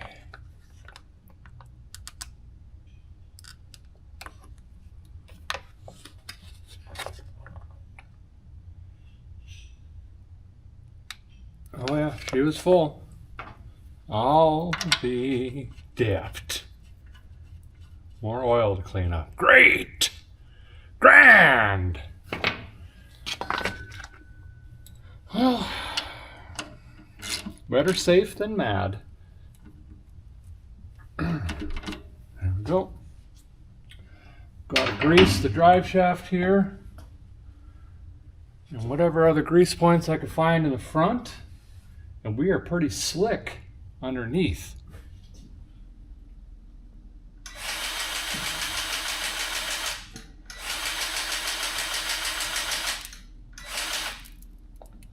Wow, that one was empty.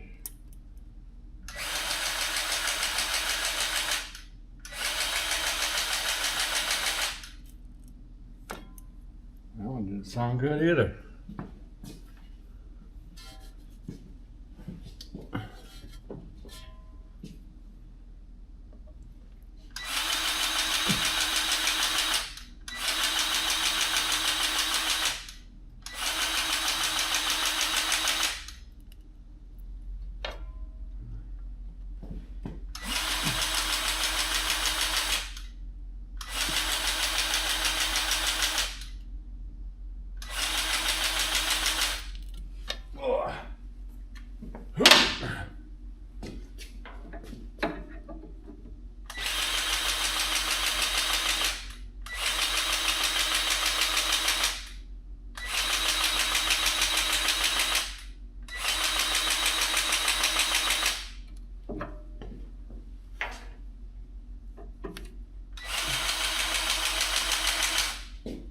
Pretty thirsty on the grease.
There we go.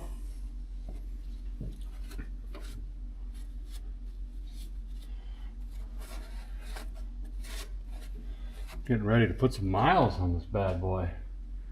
Well, now that we got everything greased up under the car, pretty much finished up. Time for topside. Is this bay middle or bay one? I don't know. Anyway, we're gonna go with VR1 because I had it. Also, it's got a lot of zinc and phosphorus in this here. It'll be healthy for this big old 472. Should be 5 quarts, I believe.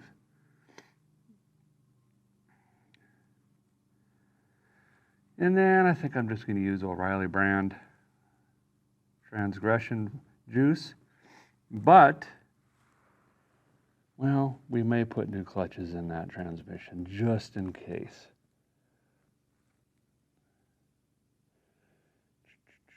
Boom. Drink up, little buddy. Okay, boy, my allergies today. Something fierce. Shift machine, juice time. Okay, so what we're gonna do,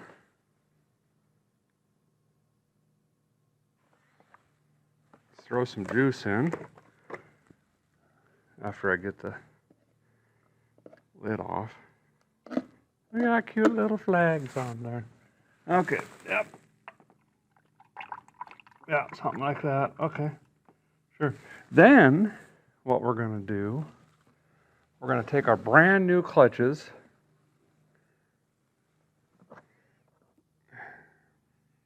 and we're going to put it in this installing clutch kit, installing clutches, sprags, drums, servos, stuff in there. Okay. Then, because this is like maple syrup, you guys know that. Now that we have it in here, we can shake it off, shake it off, shake it off, shake it off. Now it'll pour out easier. See? Boom. No more maple syrup.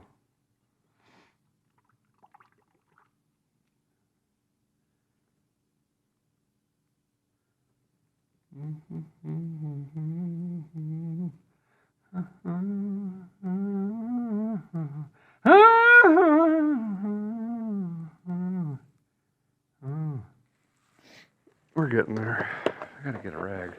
All right, let's light this thing off again. Build some oil pressure. Check the blood stick. Hip. Gasoline.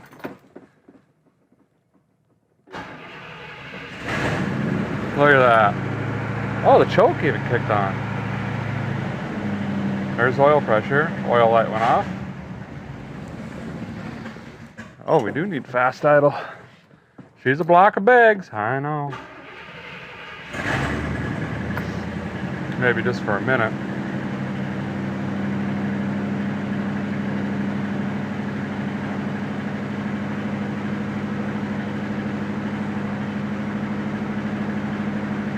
Bring it down. There we go. Oh.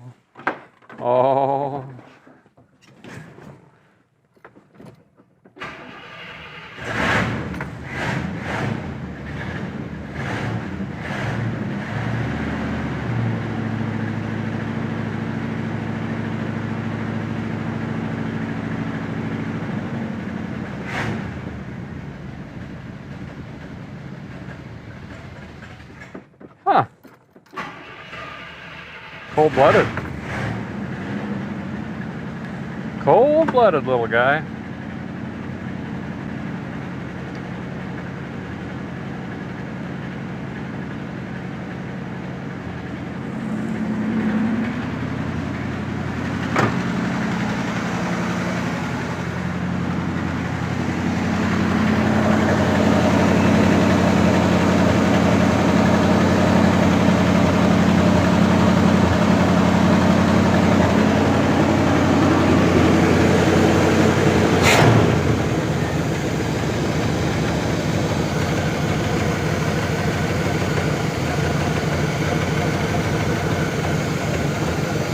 There we go.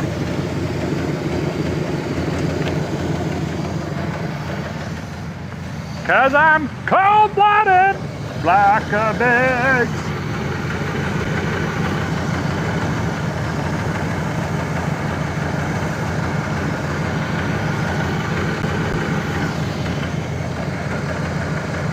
Yep, we need a little bit more blood juice. Whoa, dizzy, don't do that. Well, Jessica's up in here. Yeah.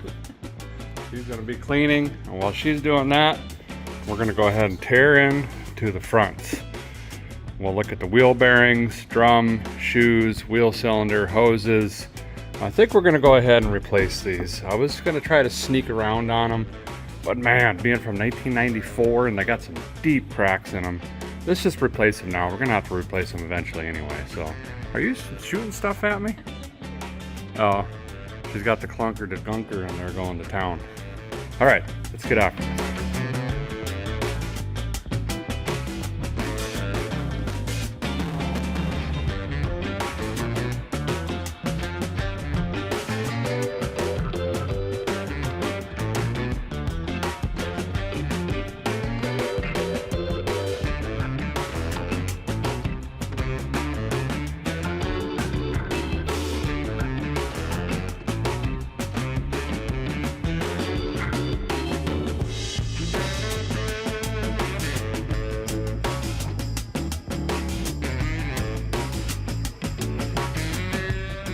Well, the guys pert near got this tore down, and this line is definitely the issue. See, I've got the wheel cylinder cracked open. We've got no fluid coming out of it.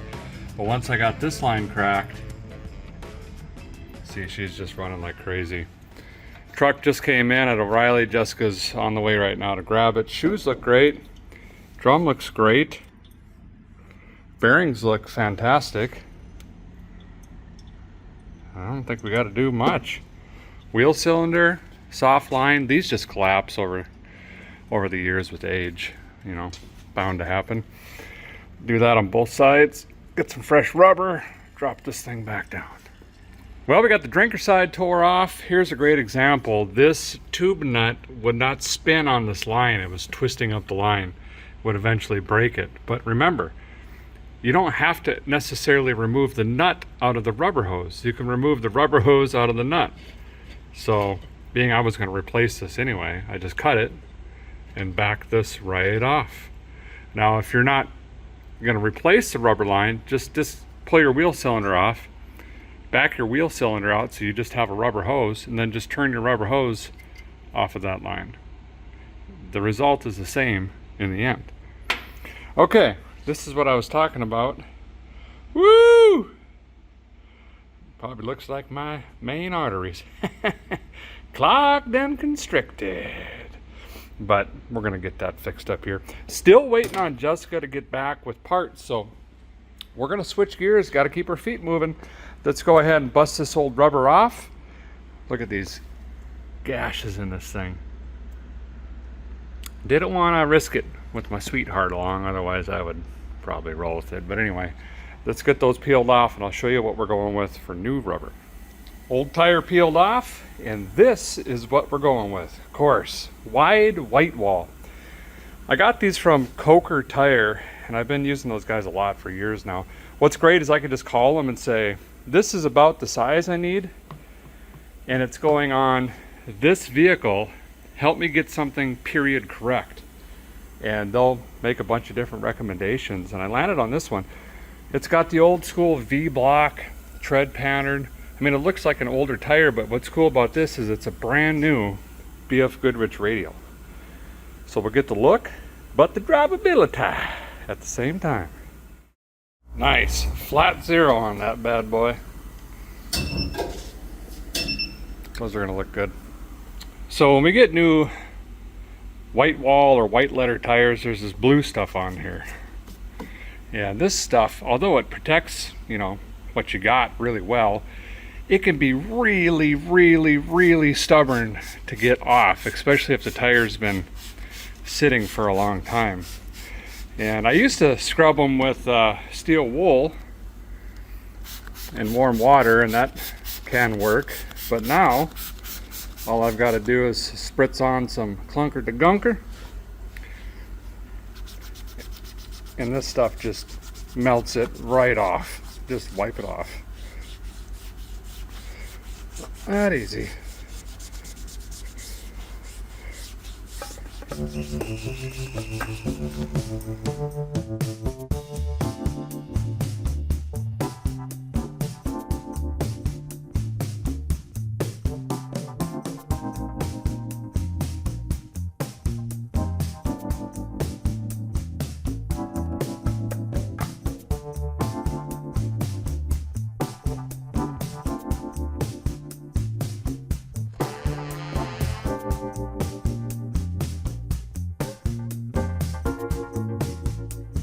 Okay, we got a new wheel cylinder in, new brake line, went through all the hardware and stuff, everything looks fine, cleaned everything up. Brake shoes look fantastic, as well as the drums on both sides.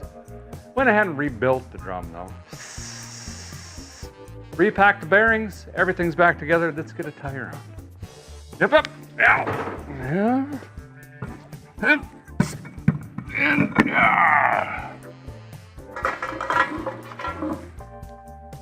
Yeah, that already looks 11-9er 47 billion times better.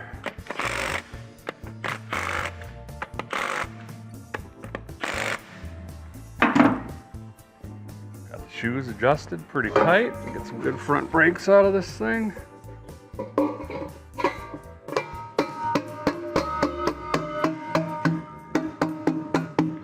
You know what's crazy to think is this is probably only the third set of tires this thing's had.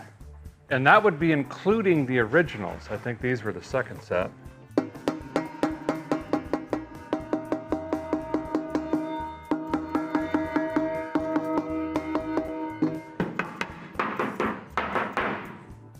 Okay.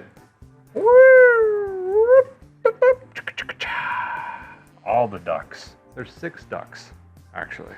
Boy howdy, that's looking good. Hey, in transparency, as always, look at this. I got the skirt off, and there is a little paint mark here and some primer, and this is a little bit dented up, and so is this. And what this reminds me of is blowing a tire. Look at that right there. Just this little tiny area has been body worked, and they probably sprayed it from here down, maybe. This looks original. So like here, probably taped it here, little piece, but they sprayed it with the skirt on, which is weird. But anyway, there's that as far as body damage goes. And it doesn't look like it got into any of this at all. Huh. These are different than the 70s. You turn it with the wrench and then pull it down. It's not that lever action one, but it worked well, came right off. Let's get the rear tires replaced as well. I'm gonna balance them, obviously. I got the front wheel cylinder open. Hopefully that gravity bleeds. If not, Jessica's here cleaning. She'll help me bleed brakes here in a little bit once we get this done. Got one mounted, Jessica's cleaning that. These are all balancing out at 0, which is great. Here's the drinker side. This is what it should look like. See, this side's not been messed with. I would assume that, like I say, that it lost a tire and just cobbled this up a little bit. And that little thing is supposed to be there. I think that's your hand, you know.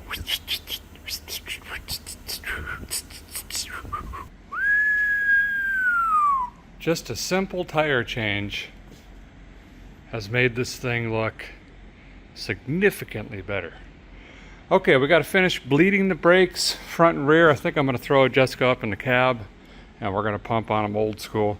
I got this one to gravity bleed, but this side's being a little bit stubborn. Of course, it's got to go across the cross member and over. Pretty typical. So let's get that done quick, and then I think once we throw an air cleaner on this, new air filter, we're ready to take this thing for a spin, Jessica. I'm so excited to wash it. Wash it? I know. Just Jessica. because of how caked on everything is, it's going to be so satisfying just seeing Yeah. how dirty it is now to how clean it's going to be. And I think this paint is going to be It's going to look good. so good. I was going to hand wash it, but Jessica says we should do a drive-through and do all the colors of foams and stuff. Yeah, and then it always smells good too. Yeah. Okay.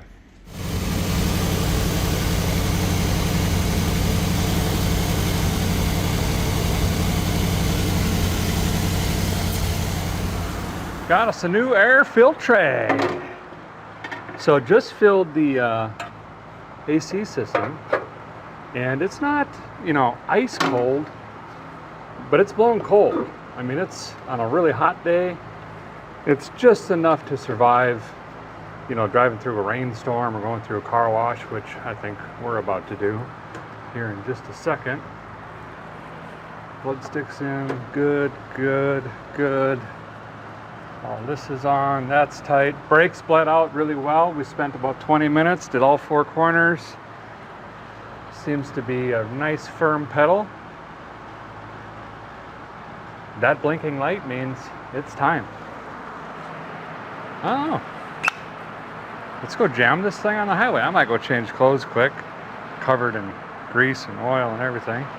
Don't want to mar up these beautiful white seats.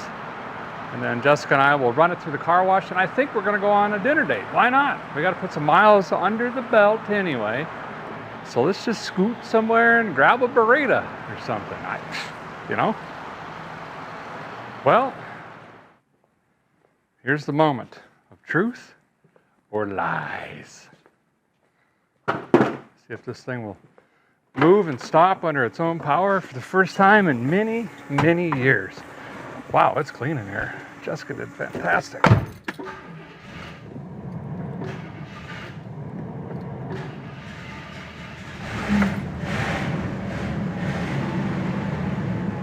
She needs cleaned out, I think. Lots of brake. Oh yeah. Feel great about that.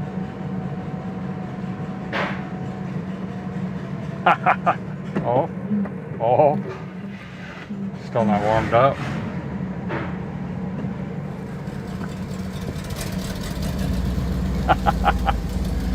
It's so good.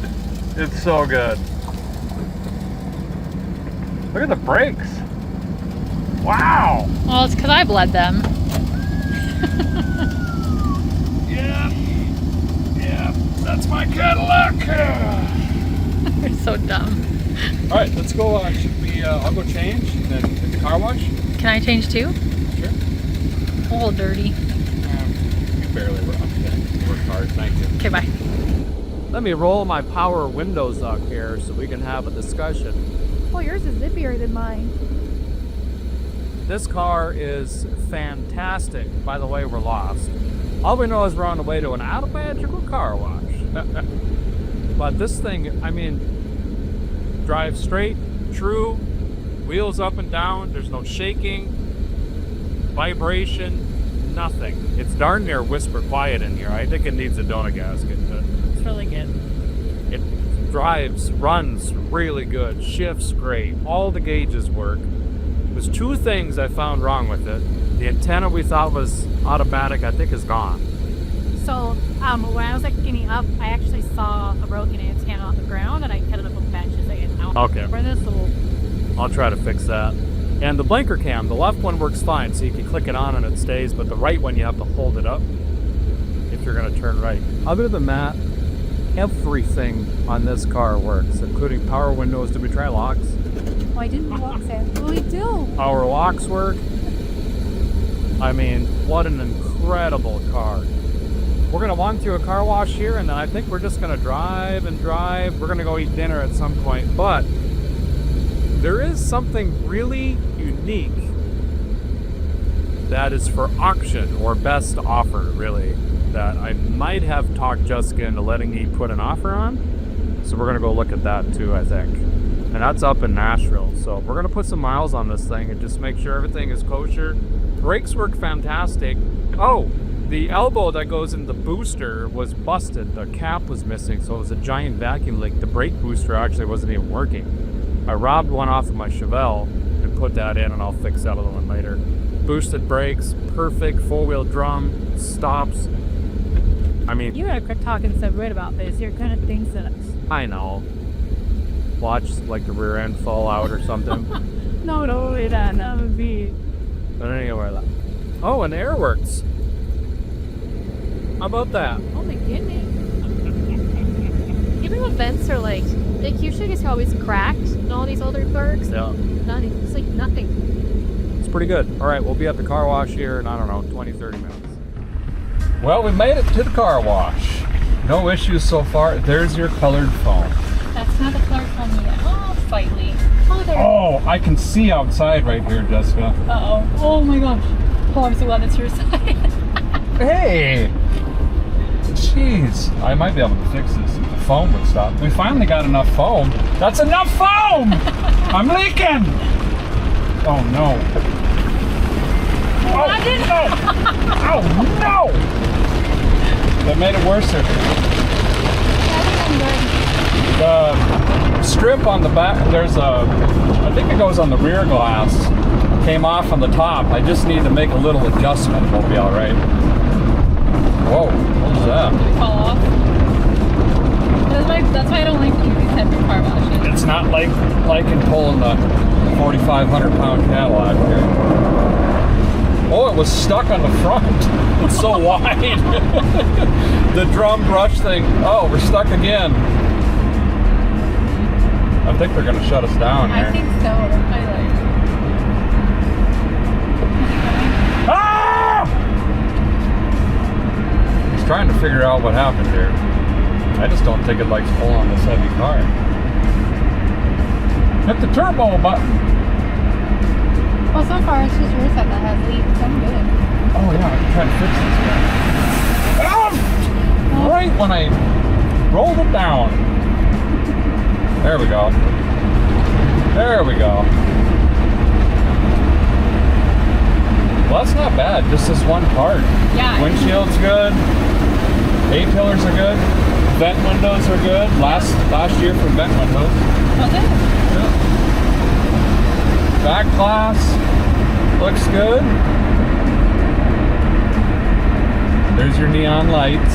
Jessica likes she's like a child when it comes to car washes. She likes the lights and the foam. And You know what? When I was a little kid, I was so terrified of car washes. So You're scared of washes? I was so afraid of them. I don't know what it was, but I just remember always like hiding in my big brother's like, farm or whatever.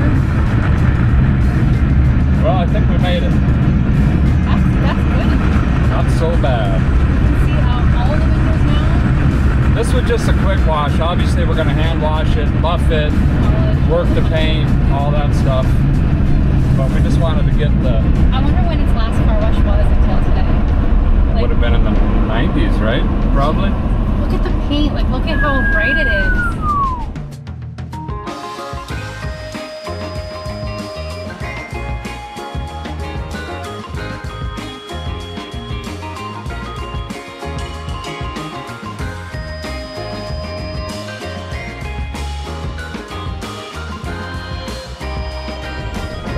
Well, we made it to Nashville and we are jammed up in the typical traffic. There's a big storm coming through right now and it's raining and whatnot, but we're kind of just hanging out.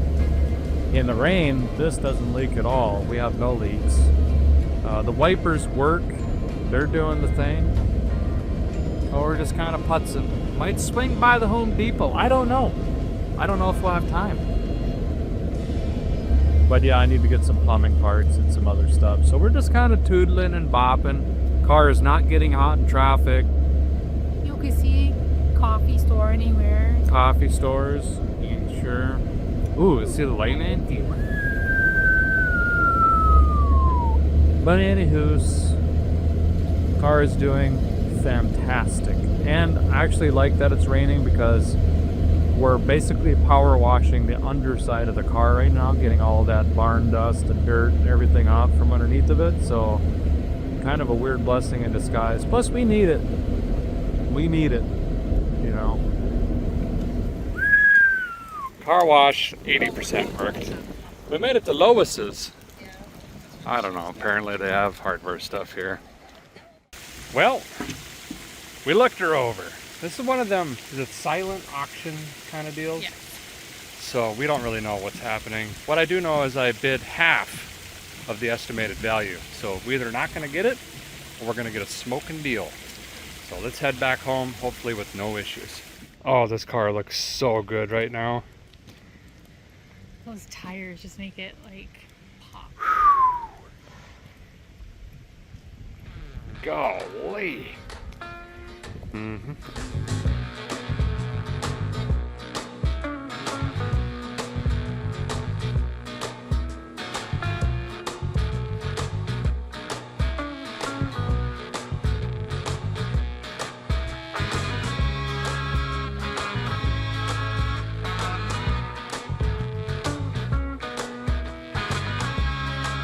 Well, we made it back to Vice Grip Garage headquarters in Blanche, the Cadillac. Man, this thing is amazing. We cruised 70, 75 down the interstate with zero issues going through traffic, through town, back roads, you name it. I think we put like 140, 150 miles on it, something like that, absolutely effortlessly. However, we did have one small issue about 15, 20 miles from home. Started to have a dreaded fuel delivery issue, and I think it's that stinking pickup tube and sock in the tank. Oof da may. It could be one of the other two filters or the filter on the quadrojet, but most likely I'm going to be dropping the tank. But that's a problem for another day. Overall, fantastic rig, and I've got a lot left to do to this car, and I've got something huge planned for this thing. And as a reminder, you can win this Cadillac and a matching really nice camper Jessica's shopping for right now, and $15,000 right now, August 21st through September 18th. All you've got to do is go over to vicegripgarage.com and get anything off of there you want. Every $5 you spend gets you one entry for a chance to win the whole package. And there's tons of stuff there, stickers and hats and keychains and coffee cups and sweatshirts and jackets and I don't know. There's a lot. Also, all of the fine print and no purchase necessary information is also over there at vicegripgarage.com. That is going to be it for this episode. More classic car action coming next week. And here's a reminder, your project won't work if you don't. See you soon.